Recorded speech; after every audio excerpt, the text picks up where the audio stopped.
Hello, good evening. History was made in Wales today with the unveiling of the country's first public statue to honour a woman. Betty Campbell, MBE, was Wales' first black head teacher. Throughout her life, she was a champion for the rights of women and black people. Way ahead of her time, she put black culture on the curriculum at her primary school in Cardiff Bay. She made a difference in life, and today, 4 years after her death, her enduring legacy as a pioneering teacher and community activist goes on. Her statue, which today becomes the only named tribute to a black person in Wales, stands proud in our capital. Our correspondent, Alexandra Hartley, reports.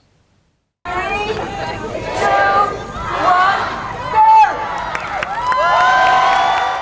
go! What you're watching is a moment in history.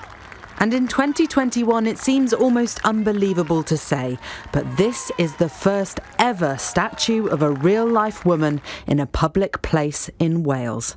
Her name is Betty Campbell. The first black head teacher in Wales, she was a pioneer for change who championed equality and diversity. And for many here today, she was that and so much more. She was far ahead of her time. She set the scene for conversations that we're having now 40, 50 years ago. And I think her determination and her willingness to keep going in spite of adversity stands as a really good example for everybody. What do you think your mum would have made of today? I told you so. She was saying, no, I think she would be very honoured and very touched. I'm looking at it and it's just, everyone's getting emotional with it. Yeah, I feel very proud.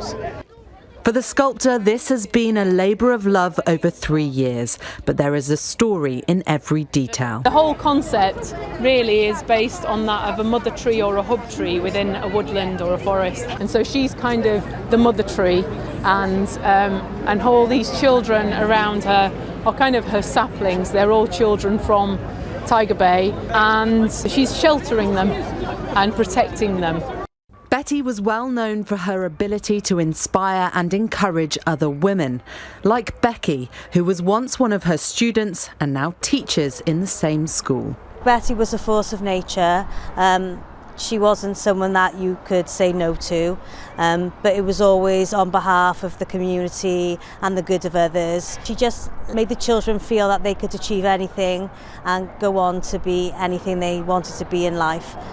Of course, a tribute to women in Wales is long overdue, and campaigners hope it will spark the change needed for more to be recognised in this way. Women are now beginning to be recognised for their contributions, and there are some amazing women out there who would have their say, who would promote other women, and I'm so pleased that this statue is a beacon of hope and determination and equality. And so Betty Campbell is now immortalised in bronze, but this is so much more than just a statue. It is a visible example to future generations, especially girls, that proves through hard work, self-belief and by pushing boundaries, anything is possible. A new landmark in our capital, celebrating a life that continues to inspire so many. Alexandra Hartley, ITV News, Cardiff.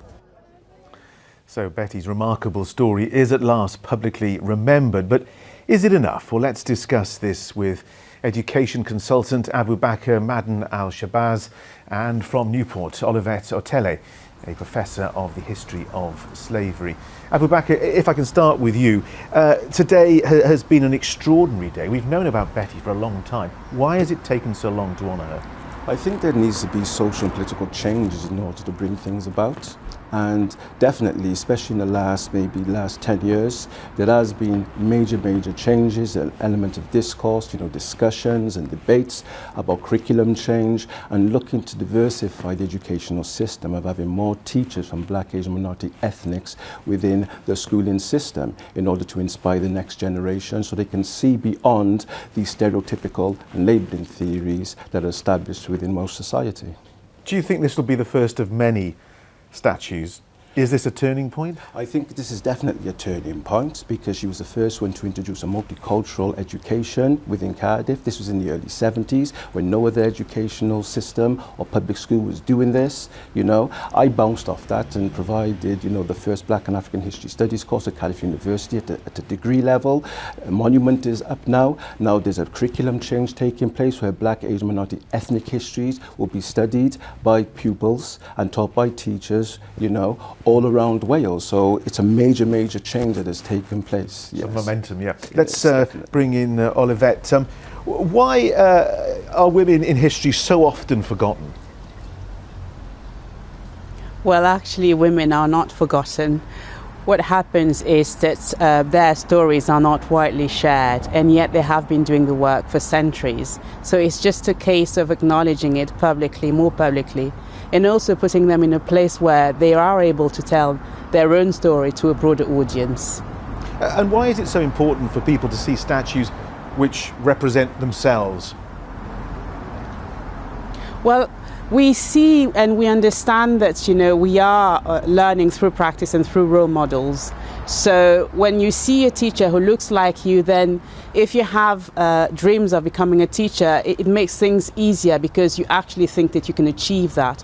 And Betty Campbell did exactly that. On my part, what she did for me, for example, was force me to claim a space that was not open to people like me. Because she did it before me, then I was able to envision myself as a teacher, as an educator at a grander scale. And do you sense there is momentum, that change is in the air? Oh yes, definitely. I mean, change is in the air. We are in a post Black Lives Matter movement, but actually this change has been ongoing and slow burning. So what we're seeing is tremendous kind of a step forward, but I also see this as the beginning of something else, something much more radical, which is about understanding how young people and communities can actually produce knowledge, not just us academics or educator, because it's the role of all of us to actually bring about change and bring about knowledge really in public spaces and private spaces. Olivette and Abu-Bakr, thank you very much indeed.